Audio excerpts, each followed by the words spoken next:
Connor, obviously the AFC East has been dominating the conversation in the news cycle. Oh, yeah. You know, Miami Dolphins, Tua, when he comes back, if he wants to play football, obviously everybody disagrees potentially with what Tua wants to do that has a microphone in front of their face. He should never play football again, but maybe he wants to play football again. True. Oh, we will find out if that's the case. That's a convo.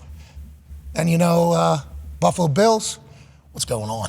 Good Lord. Josh Allen was definitely concussed. No doubt about it. Definitely concussed. He goes back in there. He plays football bad. Are the Buffalo Bills done? They haven't really beat any good teams. Oh, my God. What are the Buffalo Bills? Is that window still open? That's a conversation that's happening. New York Jets, they just fired their head coach. Whoa. Fired their head coach. 5 games. Trying to win a Super Bowl. That's the entire head coach. Gone. See you later. And then in the New England Patriots organization, it is the dawning of a new day. Mm-hmm.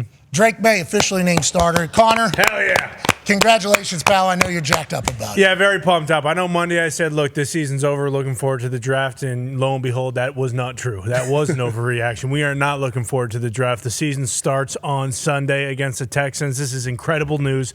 This will be the first time the Patriots are going back-to-back weeks with the same starting 5-0 line. Yeah, that's how bad it's been up front, but they didn't play terribly. I know AQ also kind of echoed those sentiments. There were a few spots on the offensive line that are questionable. Missing, starting center for the last 10 years, Super Bowl champion David Andrews is going to be huge. That really stinks. But Drake Maye going in, I couldn't be more pumped. I don't have high expectations in this game. Expectations overall, Hall of Famer, MVP, Super Bowls, all those things very much on the table. But just looking for Sunday, look, I need like a 10-yard run for a first down. Okay, need one of those. Him high stepping maybe a little bit, showing that speed that he has, that he showed in preseason. I need like a 3rd and 10 dart across the middle, maybe even a sideline dart for a first down to Pop Douglas or Kendrick Bourne. That would be fantastic to see. And then, of course, I need an on-the-run 60 to 70-yard bomb. I don't care if it gets caught. I don't give a shit. This is all happening against the Texans? I just need one of each of these individual plays. I don't know. This is 4 quarters, 1 game, overtime if needed. Bingo. Maybe overtime. Now, I expect us to be up 10, 15 points in the fourth quarter.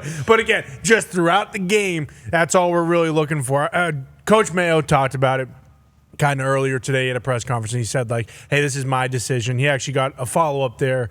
Like, you say this is just your decision. Did you talk to any of the offensive coaches? Like, hey, are we sure this guy's good to go? He said he talked to Alex Van Pelt, the offensive coordinator. He actually mentioned how at the end of preseason, when the conversation was so loud, how are you going to wheel out Jacoby Brissett when Drake Maye clearly won the job here? Anybody watching the games could tell Drake Maye was better, and he said, like, hey, that progression has continued. Like, he has continued to get better. Someone also asked, did the plan that we've been referencing here with Drake Maye, did this get expedited? They pushed this up because of the play and because they were 1-4. He said no. So it does seem as though the plan is still on. Everything that they were talking about doing. When we get back-to-back weeks of the same offensive line, bingo, we'll put Drake in. We're going to throw him out there. What if Coach Mayo did say that? I'm not putting him out there until we at least have 2 weeks of continuity. Can we? That's it.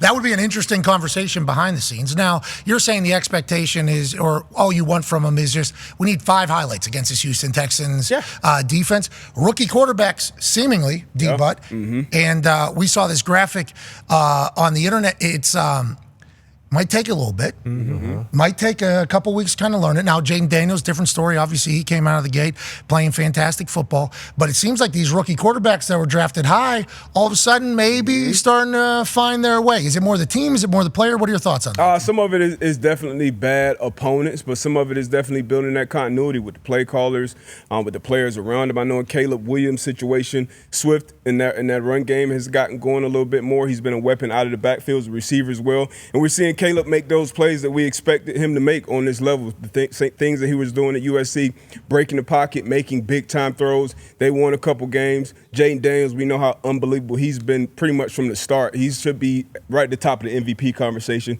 His offensive line, his run game is also helping him, and also his weapons on the outside. Bo Nix, offensively still not looking great, but he's taking care of the football. And on the other side of the football, defense is flying around.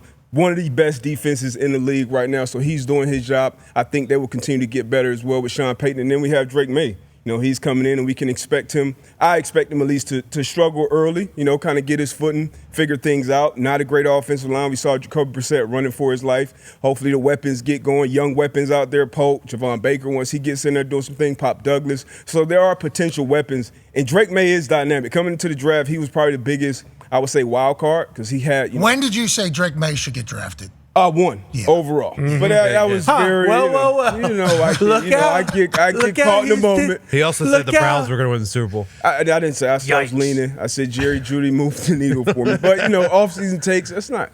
You're right. This is day-to-day draft league. takes though. We haven't seen him play yet. I still love him. I'm still very, very high on Drake Maye. He has all the intangibles. If you're building a quarterback, on Madden, he's kind of like that Justin Herbert mode. He's big, has a strong arm, athletic. So that's the thing with all these quarterbacks. Bo Nix, Jaden Daniels, Caleb Williams, they all have athleticism. So if things break down, they can break a pocket, make a play with their legs or their arms. So I definitely have high expectations for Drake Maye. The speed. I feel like Jacoby, did what he could do, what was given to him. And the reason you drafted guy number 3 overall is kind of to bring everybody up. So hopefully we get that from Drake Maye. May not start week 1, but maybe week 4 to 6, we'll see part of that growth in him in this offense. That's what I'm saying. With the stat that we showed there, I think Drake Maye might take a few weeks here. It might take the rest of the season. Well, who knows? Because the conversation about Drake Maye was he needs to sit out a year. He needs to learn how to play football. He needs to get his fundamentals better. He needs to get his feet set. He needs to get his eyes right. Too often he was the most athletic person on the field, and he was just doing his thing in North Carolina. That's what people said, not us. I'm just telling you that is what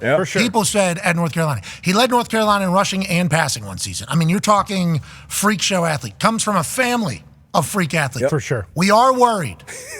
Yeah, very much so. We are a little bit worried with Drake's big first start here for the New England Patriots. Will his uncle make it to kickoff? Oh boy, he's maybe we don't know much about him. I've only seen him in lobby of a hotel before the draft. D-Butt saw him on a golf course for an entire day. Guy has a good time. Yeah, very. He's going to win the tailgate. May family's going to win the tailgate. It's going to come from said uncle. Does he make it to kickoff? And if he does, how pumped is that family for their boy? I mean, that's a tight family.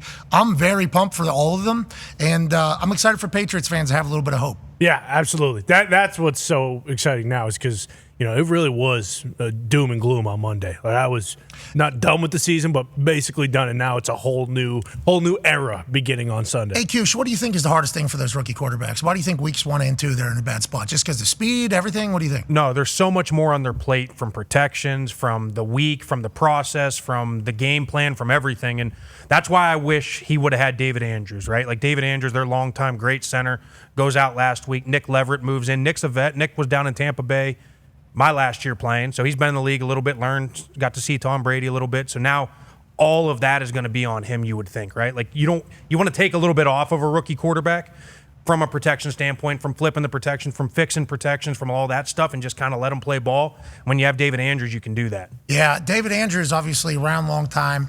Bummed out we're not going to see him. Very excited for Drake Maye. And I think Coach Mayo probably is excited what the future is going to look like over there as well.